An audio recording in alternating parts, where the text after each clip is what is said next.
In a small, wind-kissed village nestled between green meadows and silver lakes, there lived a humble farmer named Thomas Hale. His house was little more than a crooked wooden cabin with a squeaky door and a roof patched so many times it looked like a checkerboard. Thomas wasn't rich, but he had something most men had lost, a gentle heart. He believed that kindness could grow where money could not. Each dawn, before the sun even lifted its sleepy head, Thomas would walk to the barn, humming soft tunes while feeding his only companion, a cow named Daisy.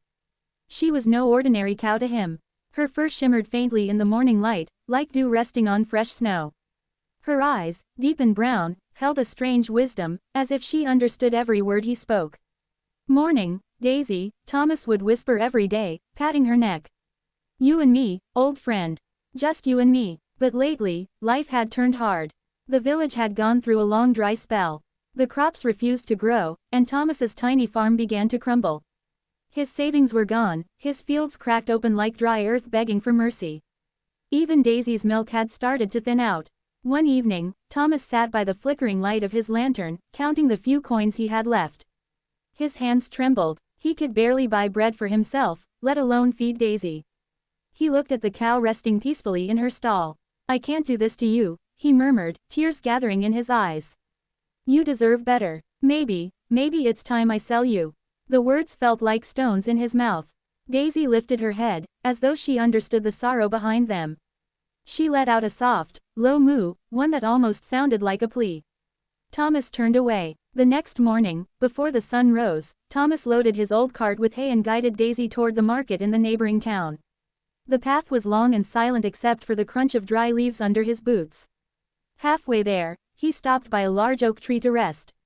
That's when he heard a faint cry. "Help, please, someone help." Thomas looked around, startled. The sound came from a small ditch by the road. He ran toward it and found an old woman trapped under a fallen branch. Her gray hair was tangled, her clothes torn. Without thinking twice, Thomas rushed to her side and lifted the branch with all his strength. "Are you all right, ma'am?" he asked, offering her his hand. The old woman winced but managed a smile. "You've saved my life," she whispered. "Thank you, kind soul." Thomas shook his head. Anyone would have done the same. But the woman looked into his eyes with something knowing, something old, almost ancient. "No," she said softly. "Not everyone would have stopped. You have a pure heart." Before Thomas could reply, the woman stood straighter. The wrinkles on her face began to fade, her posture lifted, and her torn clothes shimmered into a robe of blue and gold. Her gray hair turned silver, sparkling under the light that suddenly filled the air. Thomas stepped back, eyes wide. What's happening? "I am no ordinary woman," she said, her voice echoing like wind through mountains. "I am Elandra, the guardian of the meadows. You saved me when I was testing the kindness of men." Thomas blinked, unsure if he was dreaming. "You have proven your heart," she continued. "And for that, I shall give you a gift." She turned toward Daisy. "Your cow is not what she seems either. She was once one of my sacred creatures, a spirit of abundance. But when greed spread among humans, she chose to live as a simple cow, giving milk to those who treated her with love." Thomas was speechless. Elandra reached out her hand, touching Daisy's forehead. A faint glow spread from her touch, surrounding the cow like liquid sunlight. "From this day forward," the guardian said, "as long as your heart remains kind, Daisy will provide more than you could ever need."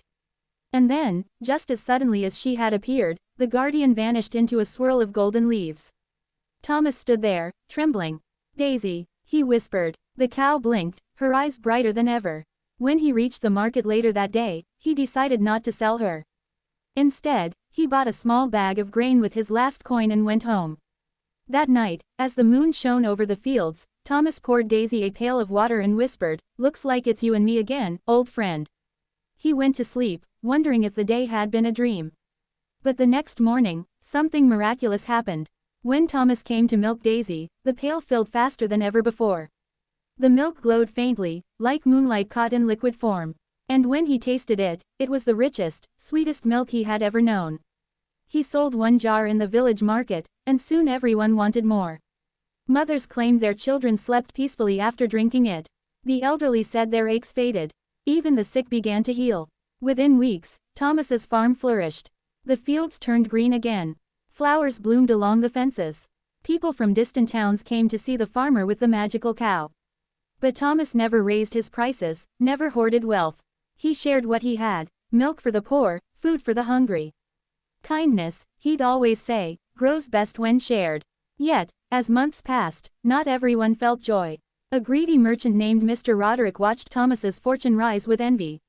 He ran the biggest dairy farm in the region, but since Daisy's milk arrived, his business had nearly collapsed. That cow must be enchanted, he muttered to himself one night. If I had her, I'd be the richest man in the kingdom. So one stormy evening, Roderick sneaked into Thomas's farm. The rain lashed across the fields as he crept toward the barn. Inside, Daisy stood quietly, her eyes reflecting flashes of lightning. Roderick threw a rope around her neck and tried to drag her away, but Daisy didn't move. Instead, she let out a deep, rumbling moo that seemed to shake the air. The barn door flew open by itself, and a blast of wind knocked Roderick off his feet. Thomas rushed out of his cottage, holding a lantern. "Who's there?" The merchant scrambled to his knees. "Your cow, she's magic," he shouted. "You don't deserve her. You're wasting her gifts on the poor." Thomas stood firm, his voice steady. "Maybe that's exactly why she stays with me." Roderick lunged again, but the ground beneath him began to shimmer, and before he could take another step, it turned soft as sand. He sank up to his knees, screaming. Then, with a flash of light, the wind stilled, the rain stopped, and he was gone, vanished into thin air. Daisy turned to Thomas and nuzzled his shoulder gently, as if to comfort him. The next morning, the villagers found Roderick wandering near the riverbank, drenched and confused. He remembered nothing of the night before, only a strange dream of a field filled with golden light and a voice whispering, "Greed turns blessings to dust." After that, he left the village for good. Years passed, and Thomas grew older. His hair turned white, but his heart stayed young. He built a small school for children where lessons began with stories of kindness. Daisy, though she aged gracefully, continued to give milk, not always glowing, but always pure. One winter, a terrible frost hit the valley. Crops froze, and hunger crept back into the hearts of the people. Thomas, though frail, worked day and night, distributing milk and bread to every home. One evening, as he rested beside Daisy's stall, he whispered, "You've done more for this village than I ever could." Daisy looked at him for a long moment, then did something she had never done before. She lowered her head, and from her eyes fell a single drop of shimmering light onto Thomas's hands. He felt warmth spread through him, a soft, golden glow that eased his tiredness. "What is this?" he breathed. Daisy stepped back, her body surrounded by light. Thomas shielded his eyes. When he looked again, the cow was gone. In her place stood Elandra, the guardian, her robe flowing like water. "It is time," she said gently. "Your kindness has restored what was lost. Daisy's spirit can return home now, but her blessing will stay forever in this land." Thomas's eyes filled with tears. "She was my only family." Elandra smiled. "You will never be alone, Thomas Hale. Every field that grows here, every drop of milk that feeds a child, it will carry a piece of her love, and yours." As she spoke, the barn began to glow softly. Daisy's spirit shimmered above them, a vision of light and peace, before fading into the stars. Thomas stood quietly, feeling both loss and gratitude. When the villagers came the next morning, they found him sitting by the empty stall, smiling faintly. From that day onward, the valley thrived like never before. The soil became fertile, the air sweeter, and every family prospered. The milk that came from their cows was rich and abundant, though none quite like Daisy's. And sometimes, on moonlit nights, villagers swore they could see a white cow grazing in the meadows, her fur glowing faintly beneath the stars. They said she watched over them, the spirit of kindness, reminding all who lived there that true magic isn't found in gold or miracles, but in the quiet heart of someone who chooses to care when no one else will.